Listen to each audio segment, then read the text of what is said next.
What's up, y'all? Happy Friday. Welcome into another edition of DNVR Rams Live, presented by our friends at Branded Bills. Head to brandedbills.com, use that code BBDNVR for 15% off of your first order.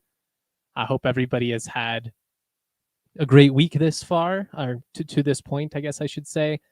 First time we've been live since Monday, obviously, where we broke down, really, I would say, a shocking performance in the blowout win over Fresno State. It'd be one thing to win that game, but to win as decisively as CSU did and really play a complete game in all three phases in a way that we hadn't seen was highly encouraging. Obviously, if you're on the skeptical side, you're worried that it could be more on the flukier side of things. We'll see how they respond over these next couple of weeks. That's what I wrote post-game, essentially, that it was a massive win. How could you not feel good for the guys in the locker room? The fight that they showed, the stick together that they've displayed, you know, a sense of togetherness that they've had over the course of the season, I think has been really admirable, especially considering the circumstances. They've just been terrorized by injuries this year. Had some really tough performances in September where I feel like it could have been pretty easy to give up on the season, and it's too early to start counting all our eggs right now, but hope is at least on the table.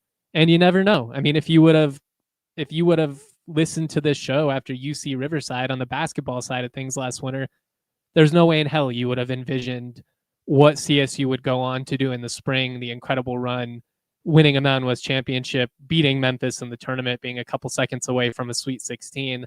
That's not to say that that's going to happen here. I don't know if everything is necessarily solved. You definitely have some depth concerns, but hope is on the table. And as a fan, you need the hope. You need to have something. I mean, college football is only a 12-game season, and it was pretty bleak there for a couple of weeks, you know, feeling pretty dark, feeling like we weren't even going to make it to Halloween with relevant football. And considering where the expectations were at in the preseason, you know, people talking about potential Mountain West championship, building off of an 8-win campaign, it just made it that much tougher to stomach. But we'll see. Big matchup this weekend. We're going to get into all of it. I'll tell you what you need to know about this Hawaii team, talk about some of the players to know. We're going to play about a 10-minute interview between me and Kevin Lytle and defensive coordinator Tyson Summers, coming off of a really encouraging showing for that defense. Finally generated chaos and really made some big splash plays defensively, which is something they're going to need to do more of in the second half of the year if they have any hopes of turning things around. First things first, before we get into all of that, if you wouldn't mind saying what's up in Toyota chat, giving us a thumbs up on YouTube, I'd appreciate it. If you're listening on the audio only side down the line, give us a 5-star rating on Spotify and Apple. Comment how much you love the show if you don't mind, obviously. It just helps us with the metrics and all of that kind of stuff. The Snow Days uniforms were released by CSU Football yesterday. It is interesting that Wyoming released their Cole uniforms for the Border War a week early. We're releasing the Snow Days uniforms a couple of weeks early. It has generated some confusion online. I've seen some of the helmet swag accounts or whatever sharing them and being like, look what CSU's wearing this weekend. They will not be wearing these this weekend. But they will be wearing these against UNLV. If you've missed it, you can go to the CSU Football Twitter. You can go to the DNVR Rams Twitter or mine and see the full shot. Has kind of that classic Ag Day Cam the Ram on the side, but with a snow beanie. It's an all-white uniform. I love the striping on the helmet. I think that's really sharp. The mountains on the bumper, a really nice touch. I think these are sweet. I know that some people don't love the all-white at home. It'll be the second time you're doing all-white at home after already doing state pride, I suppose. But I do love that this incorporates the throwback logo with a modernized touch and then the added beanie, obviously. I like that it incorporates the green and gold colors more. And I wonder if this is ultimately going to be what replaces state pride. I heard that it might not stay in the rotation moving forward. That's not a guarantee. Those are just some rumors that I've heard behind the scenes. I'd be all right with it at this point. Kind of feels like the whole Colorado State flag thing has run its course. That's not to say that it's not a cool design or that I'd be upset if they continued to do state pride. It just feels like it's a little overdone at this point. I don't know, right around, what was it, probably like 2013, 2014, we started seeing the Colorado logo all over everything. Hoodies, t-shirts, stickers, there's the shops and all that. And we have a great flag. I get it. But I just like wearing our own school colors. It's one thing when you're doing the pumpkin and alfalfa and wearing the throwback unis, but I'm a sucker for tradition, and I like finding ways to create new stylish looks that are kind of an embrace of our history as well. And I really like these. I think they're really sharp. I love that they have the all white pants now with the green and gold striping. I'm not sure if those are new or if we just hadn't seen them yet. We've only seen the gold pants. Down the line, I still hope that they bring the all green look back at some point. I don't like the Ag Day pumpkin and alfalfa look when you wear the green pants, orange jersey. I do miss the green helmet sometimes, but I think the current one they have is sick. I would like to see the all greens come back at some point, just because those were a big part of my childhood. The classic pickle looks, the green pants, green jersey, green helmet. But this was a nice, easy win for CSU. You already have the white helmets because you do the Ag Day and State Pride, which just have stickers. Maybe you got new pants, maybe you're just debuting them. I'm not 100% on that. But I'm really excited to see the way these get incorporated moving forward. And I like it. John says we need more alternative and unique uniforms from Under Armour. I tend to disagree, John, to be honest with you. I think we're at the perfect amount now, especially with this added alternate. You don't want to be in a position where you're never wearing your school's colors, because it's one thing to be Oregon, but having that brand confusion can be a bit of an issue as well. I do think that you have to have some of that. Obviously, it's a big part of recruiting. It's a big part of social media these days, the uni swag posts and everything that comes with it. But it is kind of a tightrope balance of wanting to be relevant, wanting to be modern, wanting to have all this swag, but also wanting to be true to your traditions and representing your colors and all of that. I'd like to see like a Freedom Bowl throwback or something like that at some point down the line, but I really like the Under Armour uniforms. I know they're a little bit simpler right now than what they were in the Bobo era. I think there's maybe a lot of young folks that are admittedly a bit privileged, a little bit spoiled. They weren't around in the Russell years when they start complaining about Under Armour as a partner. I go in the bookstore and I see a lot of cool stuff. I do like Under Armour maybe more than the consensus does. Maybe that's just part of it. But yeah, I think that they've been a pretty good partner. And I think as far as the alternatives that we do have, they're all very well done, very unique. It's not just generic stock stuff. I dig them. That's where I'm at with all of these. It could be partnered with Fanatics, as super producer Tiff says. Ugh, God, if they take over college football, just take me out back and put me out of my misery. I can't deal with more Fanatics in our life. Let's get into some of the stuff that we learned this week. I just wanted to start there with a couple of thoughts on the uniform. As far as injury updates, have some positive news, have some not so positive news as well. We'll start with the negative. Jackson Warren still out of the lineup, still in a boot. Not officially listed out for the season on the injury reports that we get weekly. I think the hope is that he'll maybe be able to get onto the field in November. I've heard it's a foot fracture. I don't think we've heard definitively from Norvell what exactly it is, but he's been in a boot now for well over a month. I wouldn't hold your breath. I guess that's what I'm saying. If they can get him back, it would be huge. Unfortunately, has just not been able to stay healthy these last 2 years. Justin Marshall, another guy who does have kind of some injury concerns or has had some durability issues at times. He's not the biggest back in the world. Definitely looks scary the way he went down against Fresno State. I didn't see him practice this week when I was there, but not listed on the injury report is very, very encouraging. We'll see how much he's ultimately able to play in this one. But considering what it looked like, and you never want to speculate. And I said this on Monday. Sometimes it looks far freakier than it actually proves to be. But that's really encouraging, especially after what we saw from him last week against Fresno State. That explosiveness, that home run ability is just such a huge boost to the offense. Similarly with Javian Kennard, but he's been more of an effective pass catcher than, a true running back, coming out of the backfield. Really, really encouraging. AJ Noland, who was back in the lineup last week, starting at nickel this week. Kind of, if you want to see the full depth chart, I think we have it here, but you can also look at it a little bit closer by going to the DNVR Rams Twitter. But Jace Bella coming off of the 2-interception performance last week. He gets his first career start. Love to see that. Robert Edmondson in the starting lineup off of a big performance. I had some questions about Jacob Ellis being listed as a reserve. Maybe they're trying to ease him back into the flow of things. Maybe they're just going with the hot hand, though, because those linebackers were pretty awesome last week, and those guys made some pretty impactful plays. So I don't have an issue with some of these younger guys that are making the most of their opportunity, getting an increased opportunity to see the field. If you're going out, you're making tackles for loss in the front seven, if you're creating turnovers like Jace Bella did, you deserve that opportunity. And one of the things that's nice, I think, with CSU secondary is they have a lot of positional versatility. AJ Nolan was playing safety. They slide him over to the nickel. Given that Dylan Phelps has been out of late, he played really well in that nickel role last week. Jace Bella slid over at safety, and he played well. Bummer that they're going to miss Dagan Myers for at least a couple of weeks with a broken collarbone. But I've been very impressed with kind of the malleability of the defense and guys being flexible. You got Paul Tangelo going from outside linebacker to defensive line.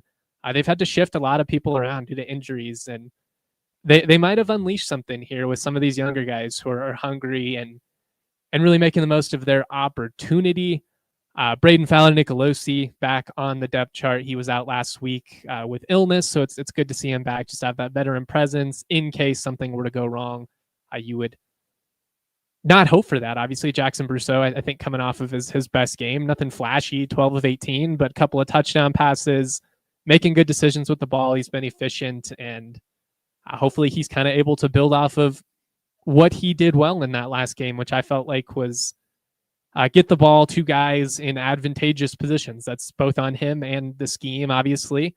I talked a lot about getting Rocky Beers on a fade route against the linebacker. I love that play design. I love Chop Kennard coming out of the backfield on a wheel route. That's great play design, but also great execution from those guys to get it done, because there had been some opportunities earlier in the season to convert on big passing plays like that, and the Rams just weren't hitting on them with any type of consistency. So you'd like to see more of that. Can you turn a corner here? You had what I would call the most complete performance of the Jay Norvell era. It's not going to get remembered in the same way that the Boise State comeback was, because Fresno, although a very competitive program, a solid program, just doesn't have the same, flash. Like you don't get the same type of style points, I guess would be how I would phrase it, beating them as beating a team like Boise. But I liked that it didn't take theatrics. I liked that it wasn't a crazy 3-score comeback like that one or like Utah State. I liked that this was a game where CSU came out firing, jumped out to an early lead, created some big plays defensively with the interception, as well as, stopping them on the fake punt. That's the type of stuff I'd like to see more of. I'm tired of seeing these stagnant first quarters where you're dead in the water and digging yourself in these deep holes that you have to try and climb out of. I really would like to see another hot start from the CSU team. But like the fight that they showed was admirable. Felt like, again, the togetherness that they've showed has been really, really encouraging. And now we'll see, is it sustainable? Was this just a flash in the pan? Was this just a fluky showing against a Fresno team who maybe overlooked CSU a little bit? Or like 2013, where you didn't have the start that you hoped for, start 2-4, you lose a frustrating homecoming game against San Jose State, but then you go into Laramie, you beat a 4-2 Cowboys team by 30, and it just completely flips the season for you. We're hoping for the latter. We'll find out based on what CSU is able to do here these next couple of weeks. We're going to talk about all of that. I'm going to tell you everything you need to know about Hawaii. Again, we will play some clips of Tyson Summers. I'll play a clip of Jay Norvell here in just a second. But let me take a a quick break real quick, shout out a couple of our partners, and we'll keep the fun rolling. All right.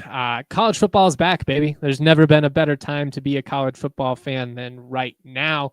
It's the perfect time of year to be out tailgating. I know it's going to be a little bit windier, a little bit chillier than we were hoping for tomorrow night. But hey, you got a Hawaii team playing only their third road game of the season. Little chilly night, that might be more favorable for CSU. You never know. There's great deals on tickets right now. Last I checked, as low as like $25. But I know that the tickets have been going fast. So you're going to want to check that out. The Game Time app gives the advantage back to fans. It's the hack for unlocking amazing tickets and experiences in just a few taps. It's incredibly easy to use. The Game Time guarantee means you can trust you'll get 100% authentic tickets on time and at the best price. Plus, one of the things that I really love, what you see is what you pay. You're not getting hit with a bunch of surprise fees at the end.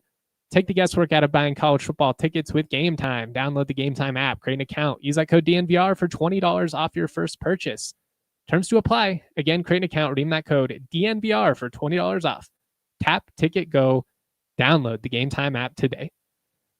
Also, trucks have always been a part of Toyota's DNA. For generations, Toyota's built durable legends destined for greatness and perfect for Colorado. Doesn't matter if you're a city slicker. It doesn't matter if you're more of a suburbs man like myself. If you want to be in the mountains, if you want to be on the western slope, if you want to explore everything that this beautiful state has to offer, Toyota has a vehicle for you. Check out the Tacoma. Check out the Land Cruiser. Both great options if you're looking for something a little more heavy duty. They've got 17 models with available all-wheel drive or four-wheel drive, like the Epic 4Runner. Toyota also offers more low and zero-emission vehicles combined than any other automaker to give customers numerous choices to reduce their carbon footprint. 16 hybrid vehicles. Check them all out. Toyota is a proud partner of CSU Athletics and the official vehicle of DNVR. Toyota, let's go places. John says, cannot believe we are halfway through the season already. It always flies. It's incredible. So much of my life is throwing out hypotheticals for months and talking about, well, what if this happens? Well, what if this happens? Then the season gets here, we blink, and we're already almost to November. It is crazy. It is why I am trying to lean into some optimism here over the second half of the season. Obviously, it's not gone how any of us anticipated, but I love this stuff, and I love college football. I was really excited for this year, and that's what made that first half such a bummer. But, hey, maybe they can turn a corner here. Just kind of some things that I felt like they did well against Fresno State that I'd like to see them build off of. We started talking about this before we went into the break there. I think the biggest key, and I think this will be a massive factor in this matchup, is the turnover margin. You were +4 last week, created 21 points directly off of turnovers. It was huge. And when you look at this Hawaii team, although they've had a great start, they're 5-2, very easily could be a 6-1. They kind of blew that game at home against Fresno State, had a lead late, ended up throwing a pick six that gave Fresno the lead. They still went down and scored a touchdown, had a chance to tie on the 2-point conversion, but failed.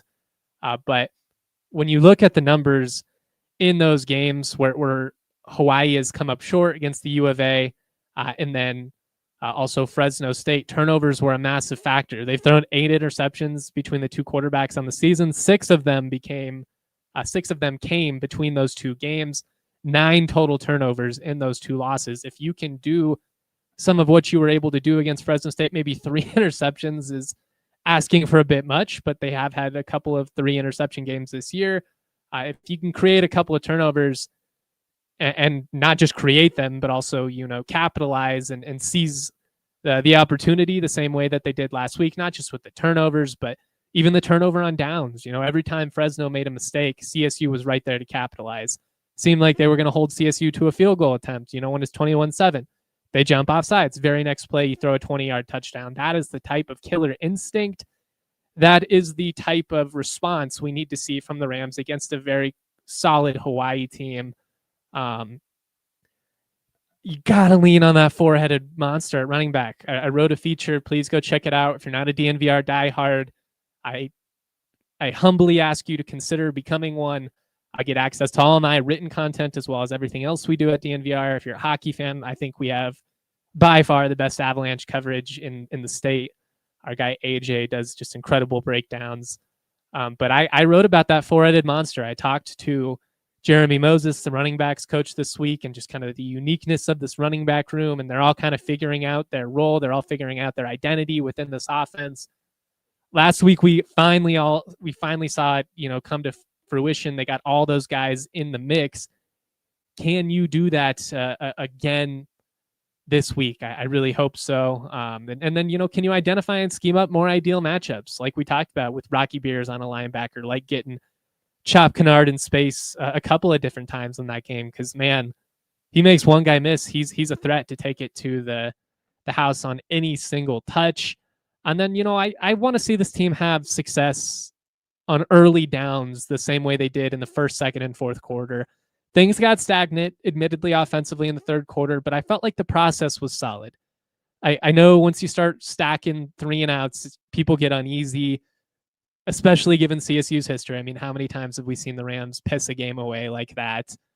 I'd be lying if I said, when they pulled within 7 or whatever it was, that there weren't some nerves kind of settling in. They start committing the penalties. It just felt like they were unraveling. But again, like the process offensively made sense. You're up 3 scores going into the third quarter there. You're running the ball effectively.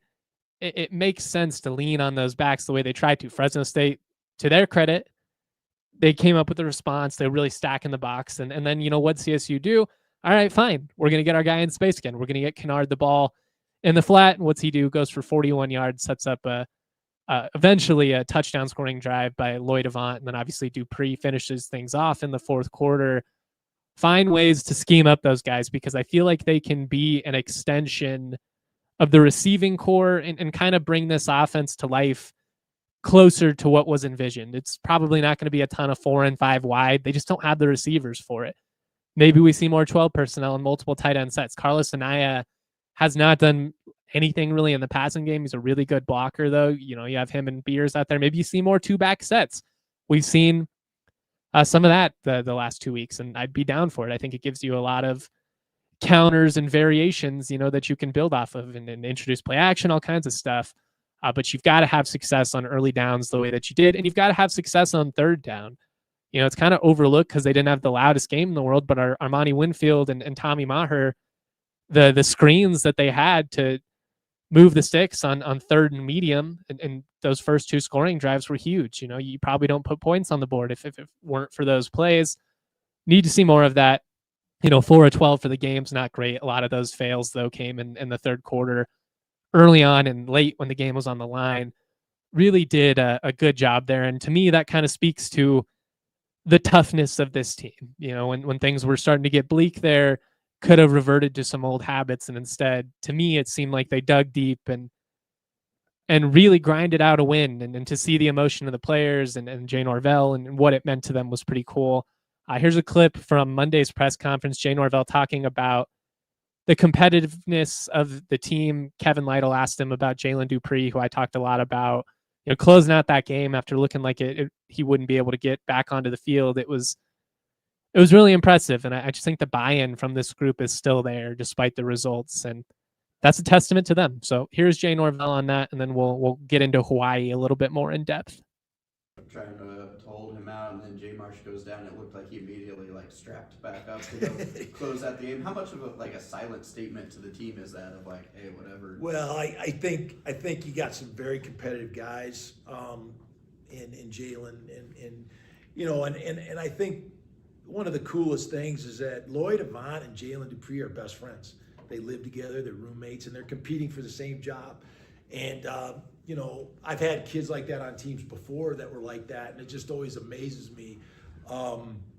But that's the kind of people that they are. I'm very, very pleased with that. And so that's an example of the unselfishness. I mean, they're competitors. They want the ball. They want to play. But they also pull for one another. And so, you couldn't keep Jalen out of that game either. He got hurt early, but he scored the last touchdown of the game. He finished the game. And so that's why he was voted captain, because he has those types of qualities. Same thing with JB. And on that same note, we have some amazing examples of kids that love CSU, that love this program. Jaquez Evans found out Friday. I walked out of the team meeting Friday morning at 11:15, and I saw Sonny Lubick standing in the hallway, and I don't see Sonny very often. And I invite Sonny to come over here all the time, and he just never quite ends up here, but he was here Friday. And that meant a lot to me. But then Jaquez is right here.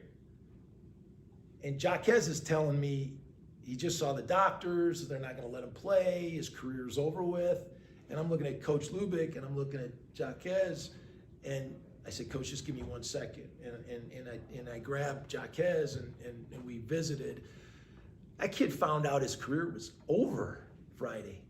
And you talk about, you could have knocked me over with a feather. I was not expecting that. But that kid goes to the hotel, spends the whole night with his team. The next day, he's encouraging all his teammates. It's pretty special to see somebody that selfless. McKenday's the same way as a captain. Tanner Morley's the same way, okay? And so we have some great examples of leadership. And hey, you know, tough times come and go for everybody. And these kids are great examples of how to handle yourself in tough times. Tough times don't last. Tough people do. We'll see if that can carry over into a big game against Hawaii. Should be an awesome crowd. I know they're trying to break the record for student attendance, which is awesome. Homecoming crowds are always great anyways. We'll see. We'll see. This is a big matchup against a guy who Jay is very tight with. It is still really funny to me how all this worked out with Timmy Chang, you know, supposed to be on CSU's initial staff over here. And Jay was one of the first people to advocate for Timmy Chang to get that gig in Hawaii. Certainly played spoilers for CSU in 2023 in that regular season finale, walking CSU off to keep us out of a bowl game. Maybe the Rams can play spoilers this time around for the second straight week, beat a team who comes in hoping to, you know, cash their ticket to the postseason and instead has to leave with their tail between their legs. It is the 29th all-time meeting between CSU and Hawaii. The Rams are 10-3 against Hawaii at home, which is encouraging. The last 3 games have been very tight, decided by an average margin of 4 points. The last 4 games have been decided by 10 or less points after kind of a stretch of blowouts. The Warriors have won 3 of them, though. So the overall history favors CSU. The recent history favors Hawaii. The Rams did win 10 of 11 against Hawaii between 1989 and 2017. The biggest margin of victory for CSU in this series was 63-0 back in 1997. Smallest margin of victory was 30-27, a 3-point win in 1990 en route to the Freedom Bowl. CSU historically has averaged 27 points a game against Hawaii. Just kind of some general info about Timmy Chang's Warriors, 5-2 coming in. They've won 4 of 5, so they are hot. Their only loss being that 2-point game to Fresno State. Had a chance to tie the game late with a 2-point conversion that came up short. Tough one, but they've been solid. They were in a tight game against Utah State last week, pulled away for a 44-26 win. Still a contender, I would say, for the Mountain West Championship. This is a game that they need to win to stay in that convo, obviously. But we're going to see if the success that they had early in the season is going to be sustainable over the second half. Historically, not just under Timmy Chang, but Hawaii in general, one of the better teams at home, one of the worst teams on the road. That makes sense given their travel constraints. But they have benefited for sure by playing 5 of their first 7 at home, 3 of their next 4 on the road. We'll see how this team handles it. You know, Timmy Chang had found some success at home last year. Winning on the road, though, was kind of a struggle for them. So this is really a prove-it moment for CSU and for Hawaii. CSU looking to prove that last week's showing was not a fluke and that there is hope for the second half of the campaign. And Hawaii trying to show that, no, they are a team that is going to be in the mix, you know, come late November. Sitting at 5-2, you could say very realistically, you know, a 9-10 win season could be in play for Hawaii if they were to win this week. I also think looking at their schedule, you know, they still got San Diego State, still got UNLV boys. Like, there's a world where they could finish closer to 500 or more like 7-5 as well. It does feel like this is a big swing game one way or another for both of these teams. We'll see if the Rams are up for it. Taylor says, last week was the first time we got consistent pressure on the quarterback. Is Hawaii susceptible to that? A little bit. Their O-line's been pretty solid. Alahado, their quarterback, does a good job of extending the play. He is a guy that you're going to want to keep within the pocket. He can do some damage with his legs, but they do a good job of getting rid of the football quickly. And that's going to be a tough thing for CSU. You've got to have a lot of focus against this Hawaii team. They throw the hell out of the football. They're last in the league in rushing yards per game at about 99 yards a game. Second most passing yards game at 295. A lot of it, though, when you look at their average air yards for completion, it's about 5-6 yards. It's a lot of quick stuff within the line of scrimmage. Their receivers are good after the catch at extending the play. But it's one of those instances where they kind of dink and dunk you, dink and dunk you, dink and dunk you, and then they suck you in, and then they go over the top. And they've got a lot of speed. Alahado's accurate. He's been great at taking advantage of those big plays. It's going to be a big factor. And I'll talk about the other stuff you need to know about this matchup. Let me shout out a couple of our other partners, and then we'll get to that Tyson Summers interview in a couple of minutes. We'll wrap up with our Mountain West Power Rankings. If you got any questions, comments, etc., throw them in the Toyota chat. If I don't get to them right away, we'll come back full circle at the end. Whether you need snapbacks, truckers, fitteds, beanies, or tees, Branded Bills has you covered with performance and style. I'm rocking Branded Bills right now. Got a couple of more on the set there. They've really hooked me up with some awesome CSU hats. This is my favorite. I don't know if you can tell with the lighting. It's got camo. Fits me really well. If you're looking for gear to make your brand stand apart from the crowd, Branded Bills has you covered with the best custom headwear. Start your order. Their dedicated team will help you create the exact custom apparel you need. They've got a partnership with Colorado State as part of their campus collection. Head to brandedbills.com. Use that code BBDNVR for 15% off of your first order. Hey, Colorado. Stop by your local Dick's Sporting Goods for the hottest apparel and footwear from brands like Nike, Adidas, Originals, Hoka, DNVR, and more. Plus, score the latest equipment for baseball, football, soccer, basketball, golf, and all your tailgating essentials. If you found a lower price, they'll match it with their best price guarantee. Still so surreal to me that we at DNVR are in Dick's Sporting Goods. Get your gear fast with free curbside pickup at your nearest store. Easy shipping from Dicks.com. Because every season starts at Dick's. Cool. I do want to get to that interview with Tyson Summers, so I don't want to ramble on too long here about Hawaii, but I do want you guys to have kind of an idea of what to expect. Despite the fact that they throw as much as they do, I think Kevin talked about this a little bit earlier in the week as well. They do a pretty good job of maintaining time of possession. They do a good job of staying in rhythm, moving the sticks, not a ton of negative plays. That's been big for them. You have to have some success disrupting that passing game and make them at least lean on the running game a little bit. That's not an area CSU's been terrific at defending this year. But I think if Hawaii gets to play their pace, that's a tough thing to stop for 4 quarters. I do think that CSU has aggressive DBs. Lamondre Joe leads the country in PBUs. I love how aggressive he is. I've been impressed with Blocker and Jahari Rogers at times as well. This is going to be a big test for that secondary, which is dinged up. You're still missing Aiden Hector. You're not going to have Myers in this game. Your depth isn't phenomenal, but the guys made some big plays last week, and you really could use some this week. Again, I think turnovers are going to be a major factor both ways in this game. Hawaii 4th in the Mountain West in total defense. I was looking at the schedule, not super ideal as far as CSU's first 6 league games go. UNLV, the only team not in the top half of the league in scoring defense, and CSU plays 5 of the top 6 in a 6-week stretch. So it's really not going to get any easier from here. The reason for optimism, I suppose, would be that you've now put up a season high in points in back-to-back weeks against the top 2 scoring defenses in the conference. I still think Wyoming is going to be a really tough matchup, and you got to be aware of this Hawaii defense as well. They've been disruptive. They've got after the quarterback. They've created some turnovers as well.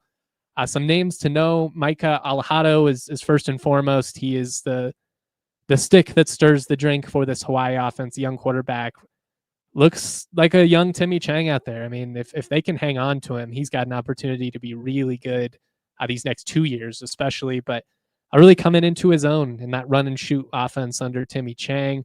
Pofele Ashlock, I think, is the best wide receiver in the Mountain West right now. His production's been awesome. Dangerous after the catch, dangerous over the top, great hands, is open seemingly all the time. Him and Senecal were both voted preseason all-conference. Senecal's been dinged up a little bit, but when he's been out there, he's been a big playmaker for them as well. You got to be aware of Pofele Ashlock. He kind of like Nick Nash last year is the type of guy that you can look up and it's like, holy shit, he had 13 catches for 140 yards and 3 scores. What happened? Pofele Ashlock happened. You've got to keep him in check. Defensively, their safety, Peter Manuma, is a lot of fun to watch. Number one, got the long hair flowing out of the helmet. He plays a lot near the line of scrimmage. He's listed as a safety, more of a box player than like a guy who's going to be roaming over the top, but he is a heavy hitter. He's disruptive in the run game. He is a guy that you have to know where he is at all times. Aaron in the Toyota chat says, on a flight right now to Denver to come out to the game. Finally not working to watch your show live. Appreciate the content. What's your prediction for a breakout surprise player of the week? Aaron, first of all, safe travels. Second of all, thank you for tuning in live on a plane. Not sure we've ever had anybody comment live from a plane before, so that's cool. First time for everything. Great question as well. If you can tell, I'm stalling here trying to come up with a solid answer. I mean, the running backs are easy to point to, but they had a massive performance. I'm going to go out on a limb a little bit here. I'm going to say this is the Tommy Maher breakout game at wide receiver. I'd like to see the wide receivers in general get it going this week. Armani Winfield, I think, has definitely been the most consistent target out wide. I'm hopeful that by featuring the tight ends more, by featuring guys like Kennard more in the passing game out of the backfield, it's going to maybe free up some things for those guys out wide. They've had some struggles getting opens at times. They're not the biggest receivers in the world, but man, Maher's a quick dude, and he really is a solid athlete. He's got great hands. I would like to see them find a way to get him a couple of more touches than they did a week ago. I felt like they did a good job of playing within the flow of the game last week and leaning on what was working. But I do think if they are truly going to turn it around, you're going to have to find a way to get guys like Tommy Maher, like Armani Winfield, like Tay Lanier, like Jordan Ross, if he's healthy. I still feel like the turf toe is really impacted his season this year. I watched that guy practice all year last year. He has not looked even remotely like the same guy this season. And I just have to put that on the injuries. I just don't really see what else it would be. But big prove-it game for this offense, which has found some life under Matt Mummy. Big test for the defense, which had played the best game of the season. Can they build off of it? Me and Kevin Lytle caught up with Tyson Summers to kind of ask him about some of that. So here is about a 10-minute conversation with CSU defensive coordinator Tyson Summers. We'll wrap up with some final thoughts and a Mountain West power ranking. Obviously, yeah, we'll go with the turnovers. You guys forced a lot of them. How big is that and obviously that's what you're preaching nonstop to get some of that payout, like one like Kenyon Jay was talking about. We practice that every day. He goes, punches it out, Paul picks it up, rumbles in. How big is that to the group? Well, I think for everybody, we've made such a big emphasis on it. It's good to see it paying off, and I think the big thing to take a look at for us, and how I look at it anyways, is points. So it's 7 that they don't get. It's 7 we give an opportunity for our offense to have. So the way we looked at all of them is, we directly were able to create 21 points in the game, as defense. But really, when you start looking at the big picture, we were really 35 points of what we would call swing points. 7 they don't get, and then 7 that we're able to sit there and create at the same time. So it's an important piece for us because obviously points is the name of the game. And so we felt like that was important.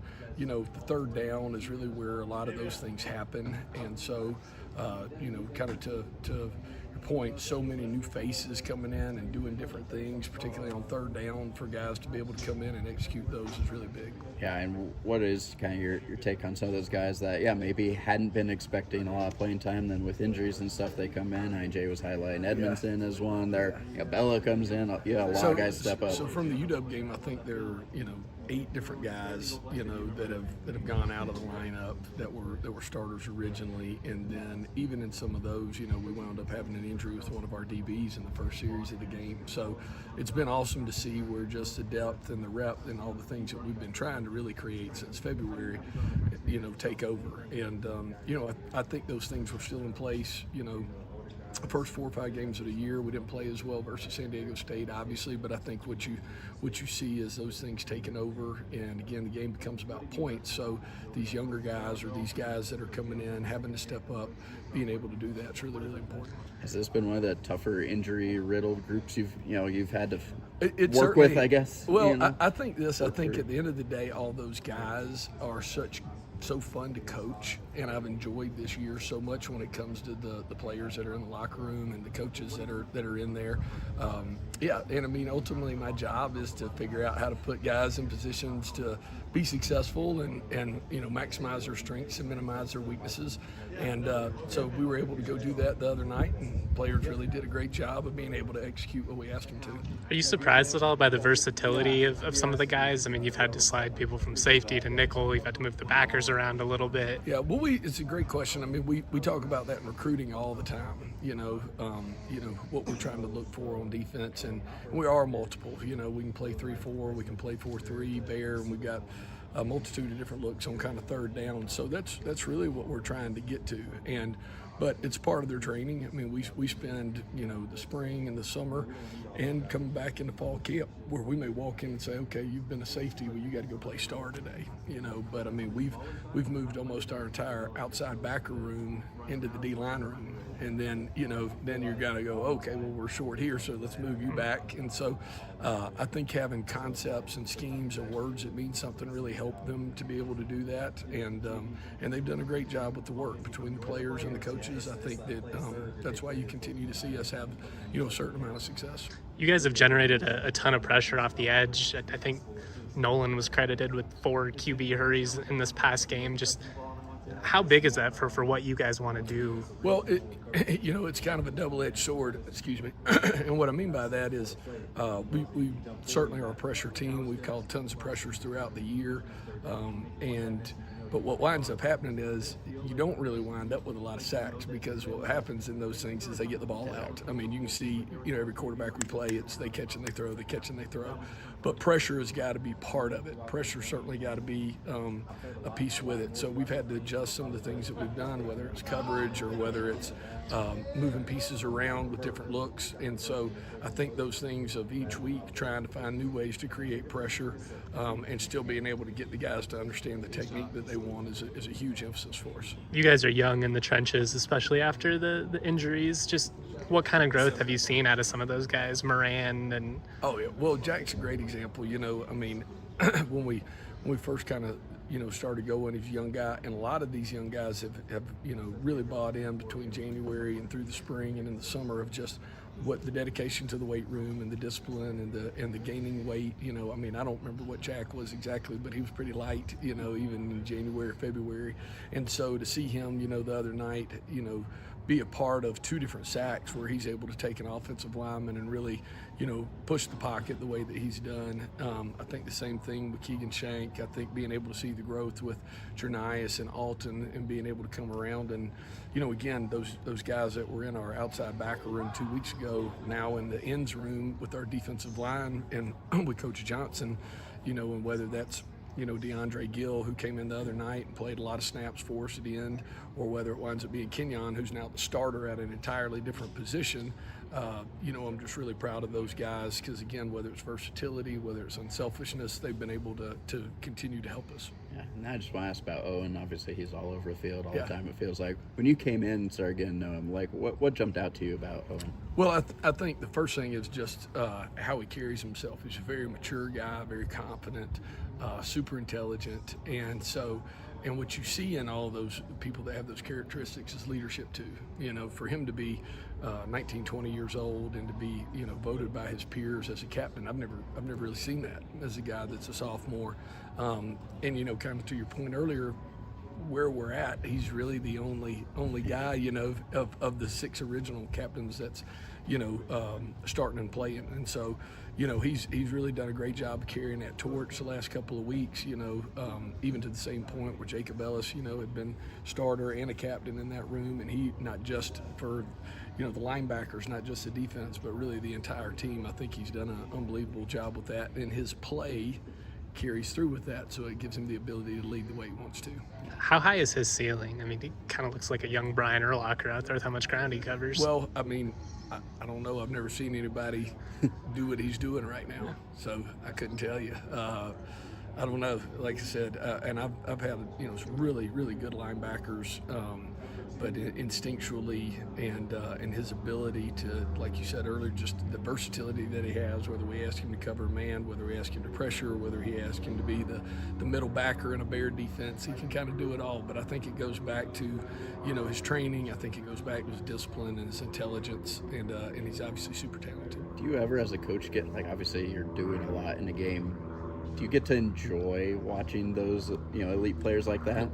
That's what I figured. Like, you're too busy, and Yeah, like, hopefully, does it come through like when you're watching tape a little bit, or of like, all right, like This guy's was different. nice, Our or schedule- you guys do it so you know. Like Well, you I think view, like anything, you know, the only chance I feel like I guess you get to breathe is Saturday after the game, because, you know, Sunday morning you're back up at 4 or 5 o'clock and you're trying to figure out how to get, you know, 4 or 5 hours worth of work, and then you know, you're hoping to get your family to church, and you know, does that hour and a half, you know, and then you're trying to get back for a meeting, and then you're immediately starting back, you know, trying to get ready for your opponent. And so I don't know, you know. yeah, I'm just always curious. Like, there's, like you said, not No, really much it's enjoyment tackle time, so to next. speak. Yeah, They're down. Okay, that worked. But usually what I'll tackle, do, it's 40. Tackle, it's Yeah. 40 again. Then it's 40 again. Usually I'll come back on Monday mornings early, and I go back through and kind of review a self-scout, and whether that's a particular pressure that might have worked or something that they're going to look at from another game. But I try to review those things and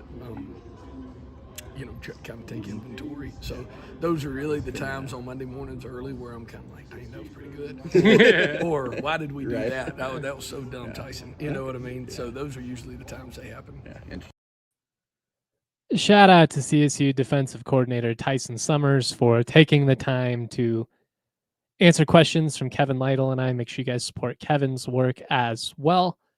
Really thoughtful responses, which I always appreciate. It's post-practice. These guys are exhausted. You know, I kind of talked about some of the schedule there.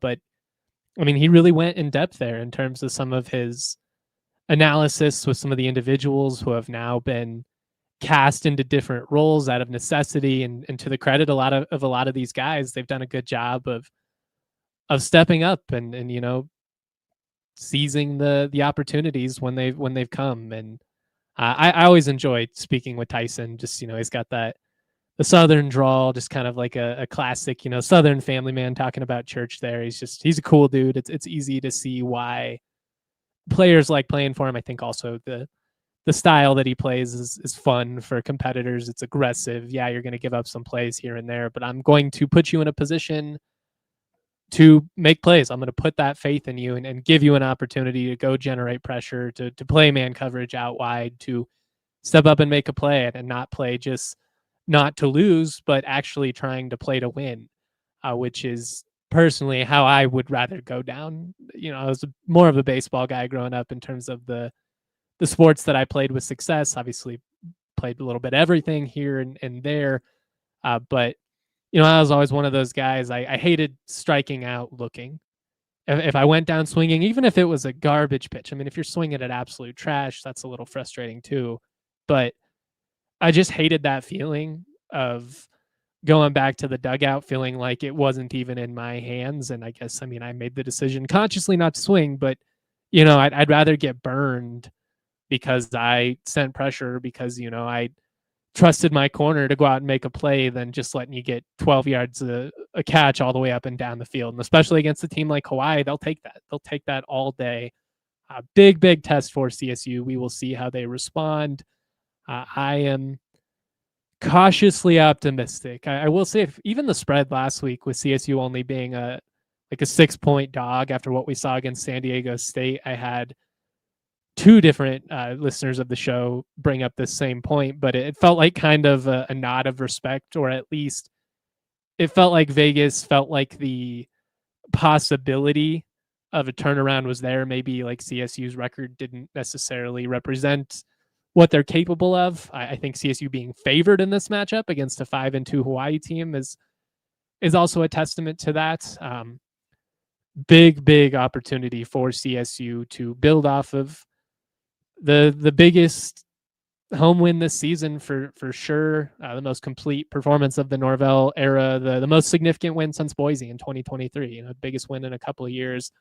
Now can you build off of it? Because if you can get to 4-4, now all of a sudden anything's possible. I mean, at that point, even a conference championship is still in play. But these next 2 weeks are really going to decide one way or another whether the second half of this ultimately is enough to steer a new nation for Norvell long term. That's a whole separate discussion. I don't want to get into that every show for the rest of the season. We'll see how the cards play out, and then we will react accordingly.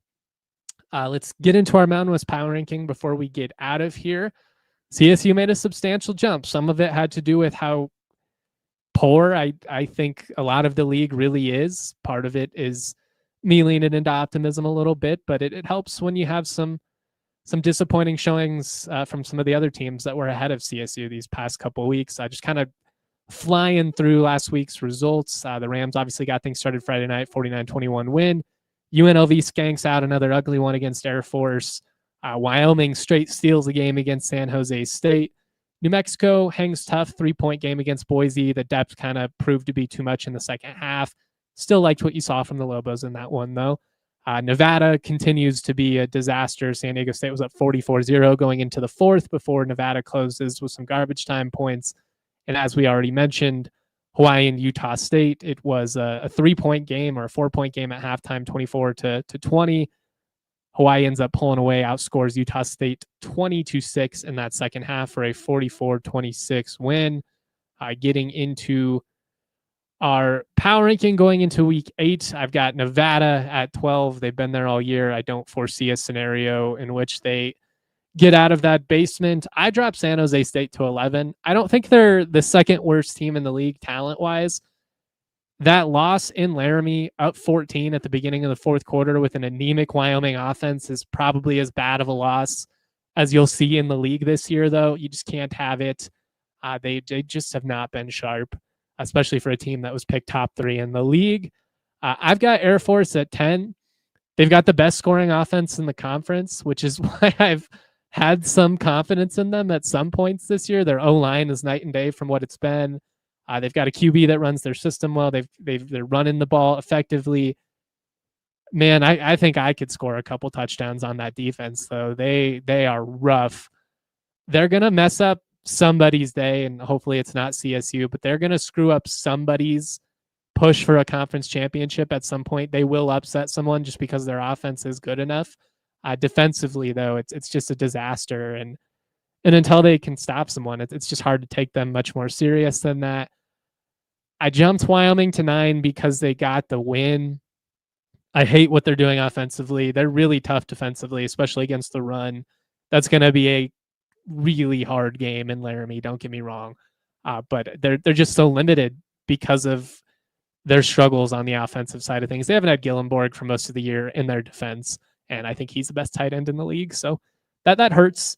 But they're good defensively, but they're not like generational, and you're just asking so much of them to try and keep Wyoming in the games. It doesn't feel super sustainable over the second half of the year. We'll see. I think 5 through 8 are all interchangeable depending on the day. And we'll probably see a lot of shuffling. I've got Utah State at 8 at the moment because defensively got some concerns. I did drop New Mexico a little bit. They have lost 2 straight. Optically, I still feel like they're one of the more fun teams, and I still lean with them being a top half team. I did drop Fresno to 6, and I leapfrogged them with CSU. Head-to-head isn't the only factor in all of this. Fluky stuff can happen in a 1-week sample size, but it was so resounding. I had a hard time putting Fresno State above them, and I do wonder if they've maybe outkick their coverage a little bit, played a little bit above their head, and we see them kind of regress to the mean a little bit here and maybe end up finishing close to like 7-5-ish. But I did jump them with CSU. I've got CSU up to 5 in the power ranking. I've got Hawaii at 4, an opportunity to climb back into the top 4 if you can beat them. I've got UNLV 3. This is going to be controversial. I know Kevin and Brady have UNLV at number 1 on their power ranking. They're the only undefeated team in the conference, so they have to be top 3 in principle. I don't think they're a good team. I don't. That was my preseason take. I get it. Maybe I'm just being stubborn and leaning into it, but watch that defense. Watch that defense for 4 quarters and look me in the eye with a straight face and tell me that's a championship team. I think Boise's going to beat them by double digits this weekend. I've got San Diego State at 2. Why? They're more complete. They might be the most complete team in the league based on the last month. I mean, Donegal has taken a massive leap. They've figured out how to get Napier going out wide. They've got Sutton going in the backfield defensively. They get after the quarterback. They've got great speed in the secondary. Chris Johnson's a stud. I am more inclined to say that San Diego State's the best team in the league than UNLV. You can clip that if you want. Number 1, I have got Boise State. I see so many people trying to poke holes in them. They're not the best. Yes, they are. I know we're all bored with it. I know we'd love to see them fall. They're the best team in the league. And to me, it's not even that close. I do think San Diego State's making it interesting, especially if Donegal can continue to play the way he is, because just athletically, the things he can do, he's going to increase your margins in a way that Maddox Madsen just can't, especially if they're not running the ball down your throat with any type of effectiveness.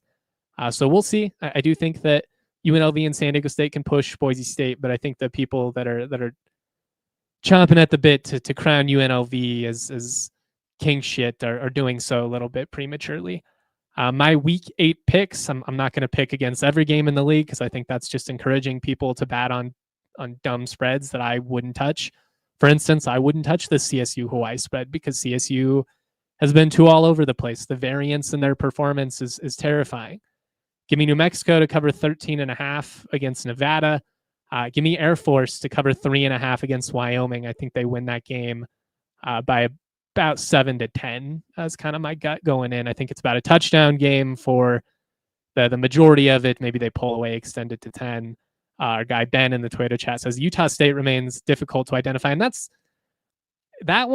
really where I feel like 5 through 8. It just kind of depends on, are you seeing them at their best or not? Are you seeing CSU against Fresno State, or are you seeing them against San Diego State? Are you seeing Utah State 2 weeks ago, or are you seeing their defense in the second half against Hawaii? They've been a little all over the place, but all of these teams have the ability to put points on the board, and that's why I think that we're probably in for some wackiness here down the stretch. I don't think the gap between the top teams and everybody is so superior that a team like Air Force, who we have at 10, isn't capable of, jumping up and beating a UNLV, or they could have beat them last week. That wasn't the best example, but a Boise or whoever it may be. Really, other than Nevada, I think anybody is capable of beating anybody in the league this season. Then we'll kind of see how it plays out. Before we get out of here, I did kind of want to just throw out a couple of fun homecoming memories. These are my favorite homecoming memories of the 21st century. I won't even pretend I'm on the level of someone like John Hearn, CSU's official historian. He wrote Aggies to Rams. That man will forget more about CSU than you and everybody you know combined will ever know. Just an incredible resource for us as Ram fans. And I highly recommend you. He does weekly pieces on CSURams.com. Highly recommend you read absolutely everything that he does.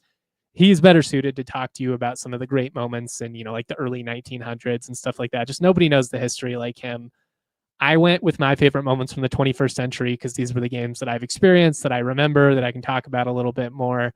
I guess let me go ahead and throw it to overtime real quick. If you're watching, on TV, you can go to thednvr.com to check out the final couple minutes of the show.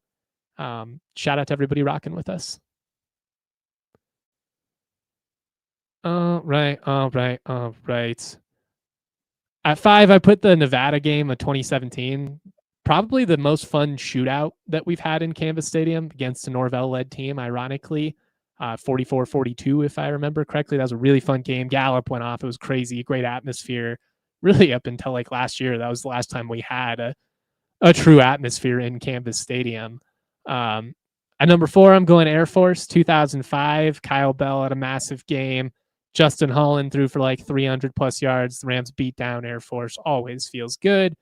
Number 3, we're going Wyoming in 2002.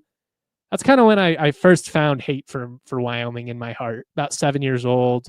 That's when, you'd already beat CU at that point, but like that's when I really started taking the regional rivalry stuff serious. Like anytime seeing somebody in a Wyoming shirt, little 7-year-old Justin had to give him a go Ram. Same thing with CU.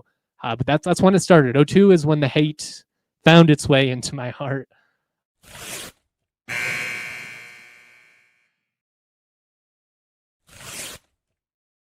Ooh. Let's go Boise State 2023. I think you could make an argument that the significance of beating Boise for the first time maybe trumps Utah State in 2014, but Utah State 2014 remains my favorite game I've ever been to in the stands. First sellout at Hughes in over a decade.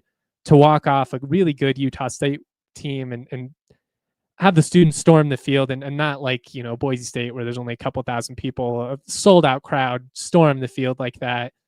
It was crazy. I remember it taking like over an hour to get out of the parking lot at Hughes. That was always kind of a disaster, but that night was one of the peak moments of my collegiate experience. Like when I look back to my time as a student, being with my friends and, we being there for that game, all the excitement. You'd already beat CU, you'd beaten Boston College at that point. It just felt like CSU had arrived. It was a legit atmosphere that I had never experienced in Fort Collins to that point. Like, I'd been to the showdowns in Denver. I remember in like, I don't know, maybe like 09-ish, a Kaepernick-led Nevada team came to town. That was like right before Nevada really popped. And obviously 2010, we had some of those epic Nevada-Boise matchups. But the atmosphere in Hughes that night was just on another level. And the only time I've ever even felt anything remotely like it is just like maybe pre-game of the showdown last year. The border war was pretty fun, but that night was just so special. So those are my 5 favorite homecoming memories. We'll see. Dylan says, Justin, I love the green and gold glasses, but come on, 5 already. I hope you're right, though. I mean, that's fair. Like, if you want to put CSU lower on the power ranking, I don't think you would be unjustified in doing so. My counter would be, well, we've got Fresno below them. You just beat them by 28 points. New Mexico's lost 2 straight games. I guess you could make an argument their season as a whole, maybe UNM should be 5, CSU is 6, but then I'm dropping Fresno to 7. Me putting CSU over Fresno did kind of put a wrinkle in my plan. Utah State, maybe you can make an argument, but defensively, like they've been a mess. I think you can make an argument that CSU is not a top 5 team in the league. I just think making an argument of who's been better is tough to do at this point, and I think that more speaks to the lack of quality teams in the league this year. It's just not a good year. And that's why, as bad as it got, there was still a small part of me that was like, I know it's been ugly. And especially if you were 3-3 right now instead of 2-4, it would feel different. But you look at that schedule outside of going to Boise because of the atmosphere, it's just a really tough place to play. I just don't think there's a game on this schedule that should be viewed as David versus Goliath or is like unwinnable. I mean, all these games are winnable. I'm not saying they're going to run the table, but I am saying it's on the table. It's within the realm of possibility at this point. And that's part of why, again, I felt pretty good about CSU coming into the season. It was less really about like, oh, this Rams team is incredible. It's more about, no, the league sucks. This isn't 2014 where you've got 4 10-win teams, Air Force, Utah State, CSU, Boise, all winning 10 games. And that's just in the Mountain Division side. San Diego State and Fresno were good that year too. I mean, we are a far, far fall from the peak of competition within this conference. And the portal's a big part of that. It's just hard to have continuity these days. But, again, like, really, I see a realistic path to 3-9. I see a realistic path to probably 7-5. I don't know if I just can't, even the optimist in me can't talk myself into them winning out. It's just been too all over the place. But there is a world in which this team makes the postseason, and based on where they were at off of that San Diego State game, I'll take that. Whether that's enough, Lamar saying, if we finish 7-6, does Norvell get an extension? I don't know. Because then it gets really complicated of like, Well, if they get to the bowl game, is it enough of a bowl game? If it's not, do you fire the coach before the bowl game or after? Like, what about your signing class? There's so many little factors you have to consider in all of this. And I don't envy John Weber or the administration. I've said this a million times over the last 5 years. I am really glad that I am not an athletic director, because I don't think I would be a very good one. Just being real. That's all I've got for you guys. Shout out to everybody for tuning in with us. So much love to everybody in Ram Nation rocking with us continually. We'll obviously start talking hoops a little bit more in depth here over the next couple of weeks. Looking forward to it. Last thought I'll leave you with. Do you think the CSU media contingent could score 5 points on the CSU basketball staff? You played a full 40-minute game. Could we score 5 points? I don't know. I don't know if we could, to be honest with you. Thank you for listening to the DNVR Rams podcast presented by Branded Bills. Head to brandedbills.com. Use that code BBDNVR for 15% off of your first order. Shout out to all of you. Much love, y'all. We are always proud to be. Peace. We all silly like the mayor.